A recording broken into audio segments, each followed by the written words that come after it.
তো আজকে হচ্ছে আমাদের বাড়িতে পান্তুনবান। তো পান্তুনবানের দিন আমরা কি কি করলাম সেটাই আজকে তোমাদের সাথে শেয়ার করব। তো পুরো ভিডিওটা স্কিপ না করে দেখতে থাকো। এখানে প্রথমে তোমরা দেখতেই পেলে আমি চান টান করে চলে এসেছি, আর তারপরে আমি কেটে নিয়েছি সুন্দর করে এই স্যালাডগুলো। তারপর আমাদের বাড়িতে চিকেন মটন দুটোই রান্না হয়েছে। যেহেতু আমি মটন খাই না তাই এখানে তোমাদের মটনটা দেখাইনি।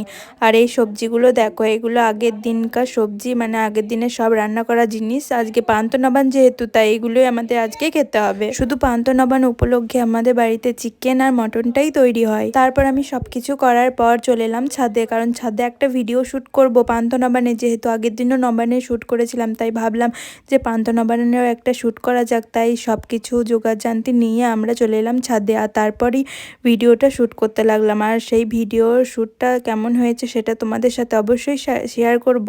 তো তোমরা দেখে অবশ্যই জানাবে কমেন্টে যে কেমন লাগলো। আর তোমাদের কার কার বাড়িতে নবান উৎসবটা পালন করা হয় সেটা অবশ্যই কমেন্টে জানাবে। তো আগের দিন একটা ভিডিও পোস্ট করেছিলাম কার্তিক ঠাকুরকে রং করা, সেই ভিডিওটাতে 10K ভিউজ এসেছে। তো তার জন্য অসংখ্য ধন্যবাদ সবাইকে, আমাকে এইভাবেই সাপোর্ট করে যাও।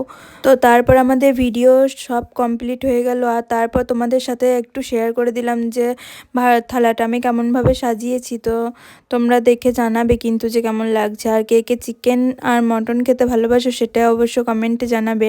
আর রাতের বেলায় একটু ভিউটা তোমাদের সাথে শেয়ার করলাম। তো চলো টাটা।